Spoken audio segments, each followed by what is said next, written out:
In some recent surveys, it was discovered that 50% of retirees are actually not fully retired. They're only partially retired. And 26% of retirees go back to work full-time or part-time. This happens for various reasons. Some of it's financial. Some people just like to work and want to be around people. So in this video, I'm going to talk about 7 side hustles to make money in retirement. Things you can do if you just want to get out there and get active, or you want to make money to supplement your retirement so you don't have to rely so much on your portfolio or Social Security. So let's jump into it. So number 1 is freelance writing or editing. Especially if you've got experience in writing or editing, you can leverage those skills as a freelance writer and be a writer or editor or proofreader for blogs, websites, magazines, etc. Just on your own time. The schedule is very flexible. You can go to sites like Upwork or Fiverr and list your skills and find jobs pretty easily. You can bid for jobs. So how much you can make for being a freelance writer or editor is about $30 to $40 an hour, which the average salary of somebody working full-time is about $42,000. But this, of course, can vary greatly depending on how much experience you have, what niche you cover, and the client base you're able to develop or create over time. So the longer you do it, the more you should be able to charge, because you're gaining more experience and you're getting those clients, getting long-term clients and getting repeat business, so you can earn more and more. And the income varies a lot depending on how much you've been doing it. Whether you're doing it part-time or full-time, you can earn between $5,000 and $100,000 depending on your experience. High income earners do a couple of things. They specialize in niches. They specialize in something like B2B SaaS, or they specialize in a certain type of market or a certain country.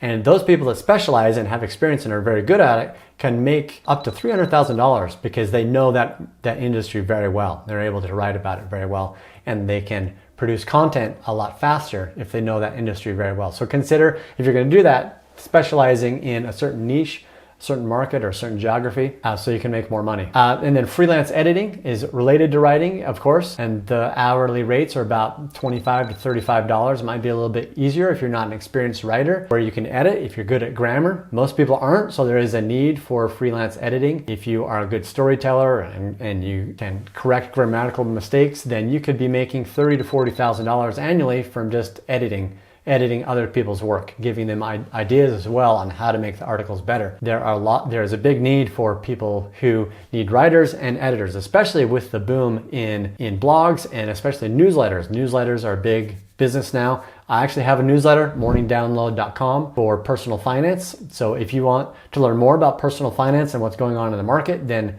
join morningdownload.com, and the link is down below. Okay, so number two idea for making money as a retiree, or if you want to just have some extra money to save for retirement, then consider online tutoring or teaching, especially if you've got experience in education. If you have been a teacher or a professor, then you can go to one of these tutoring websites like Chegg Tutors or VIP Kid, and you can sign up to be a tutor, an online tutor or in-person tutor.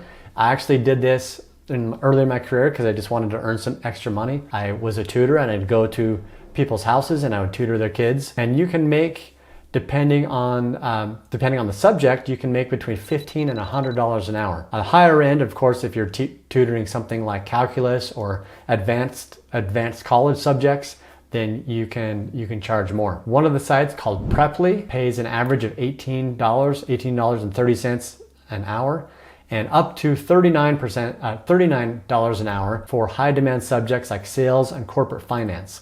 So if you can think of a subject, you can find a place to tutor or teach, even up to the corporate level. Corporate level, of course, pays more. If you have been an accountant or a CFO or an attorney, those are places where you can tutor and offer your services to younger workers and charge a lot more for that. And then, of course, you can tutor subjects of the languages like Japanese or German or French, or coding languages like Python or C++, and those can make over $2,000 a month working full-time by tutoring. And of course, how much you make depends on how many hours you work, how many clients you have. You can either go to one of these sites and do it through them, and then of course they take a fee, or do it on your own, go directly and build up a client base. Some of the most in-demand subjects for tutoring are the STEM subjects: science, technology, engineering, and math.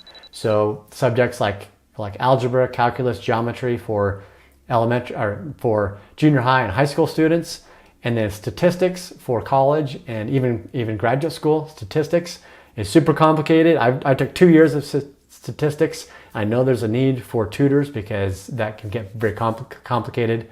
And then all of the sciences for high school and college. And then coding. Coding camps are very, very popular. You can go to a coding camp and become a coder in 12 weeks, or people can hire tutors to help them learn how to write HTML or JavaScript or web development or data science or now artificial intelligence. If you want to specialize in some kind of tutoring, AI would be a great one to specialize. You can charge quite a bit. A recent podcast I was listening to, My First Million, they talked about how one of the guys hires a kid once a week for $500 an hour to come and teach him all that's happening in AI. So if you can get up to speed with AI and it's moving very, very quickly, you just need to be a couple of steps ahead from everybody else, and you can teach the corporate people how to use AI, how to make their business run more efficiently and more effectively by just staying ahead on what's happening with AI. I try to stay up on it, and there's so much happening I can't, and I have thought about hiring somebody to just kind of help me do it for my business to use AI more effectively. So that is a very up and coming job that you can charge a lot for as a tutor or consultant. The next one is test prep. I actually did this as well when I was in college. If you can teach SAT or SAT, the GRE, the GMAT, the TOEFL for languages, those are all in high demand and they pay pretty well. And I just did it once every Saturday morning. So it's not really time intensive. You can do it once or a few times a week and pick up some money on the side. And then language learning, if you speak a second language, you can, in addition to teaching English, you could teach a second language. I taught Portuguese to the military because I lived in Brazil and speak fluent Portuguese. So I would go a couple of times a week and teach to the National Guard because they're all required to take a language. At least they are here where I live. And so I'd go and pick up some money teaching Portuguese to the National Guard. And then I went through a company and they hired me out as a tutor. They take a cut, but I still made $50 an hour because I was teaching people one-on-one and tutoring them in Portuguese. So if you speak a second language, or if you speak English, there's high demand for English, there's demand for Spanish. So you can teach or tutor in a language. And you can teach writing, composition or English, creative writing, personal development. So there are a lot of different subjects. Pretty much every subject that is in school, and a lot that aren't in school, are things that you can tutor on, or you can teach online courses. There's courses that you can create and you can put them on websites like YouTube or Thinkific or other sites where you're tutoring people one-on-one. That's how Khan Academy got started, and now it's a huge business. He just started posting his tutoring videos online and he turned it into a whole website. So that was kind of a long section. That's tutoring. There's more to that, but some of the platforms that you can use for tutoring are OutSchool, Wyzant, LessonFace, Varsity Tutors, Udemy, and make between $50 and $100 an hour. Okay, number 3 is virtual assistants. If you've got experience doing data entry or customer service or scheduling, or if you've been an assistant before, if you've been in business before, you can hire yourself out as a virtual assistant where you're doing job for a specific person, but you're working remotely. And the average rate for that is $25 an hour. If you're in some place like California, it's a little bit higher, it's about almost $29 an hour. And in some places, if you're at the top range, you're making $31 an hour. And so you can be making $50,000 to $70,000 a year being a virtual assistant. How much you make, of course, depends on your experience, your industry, the skills that you have.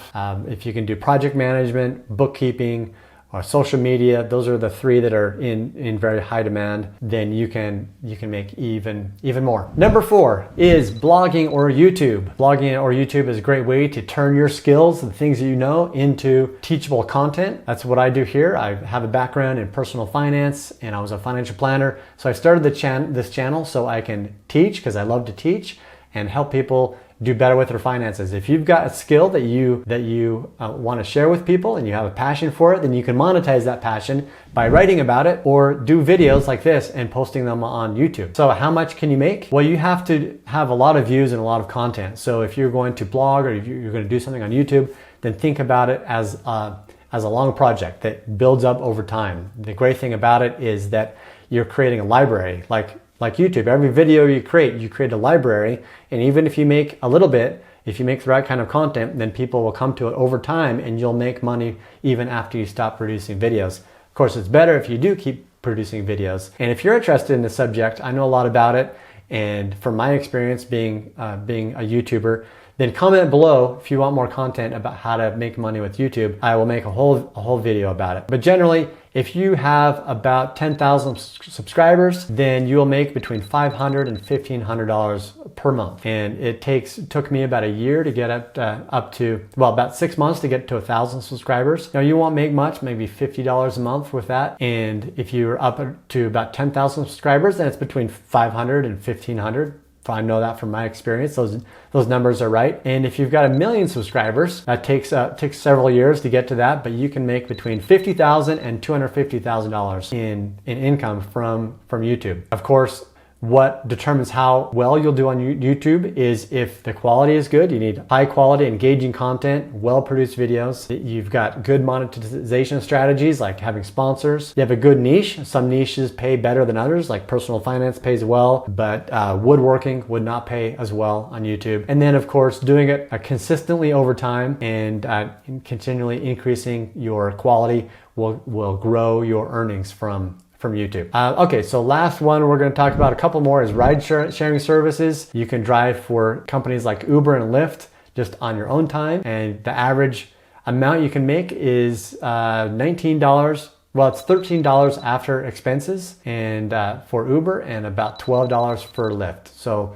if you like driving and you've got some extra time, then consider driving for Uber or Lyft and increasing your extra side income. And all those, for most businesses that you're doing on your own, you can deduct all of this from your taxes. You can deduct equipment or mileage if you're driving, or postage or advertising and marketing. You can deduct all that. You can deduct the space that you're working in, operating in your home, and that can help you on your taxes. So those are some ideas on how you can make money on the side, whether you are a retiree or whether you're saving for retirement, or you just want to build up an extra portfolio or have some money to pay down some debts. So if all this was interesting, then please give it a like and consider checking out the next video where I talk more about this. Thanks, and see you next time.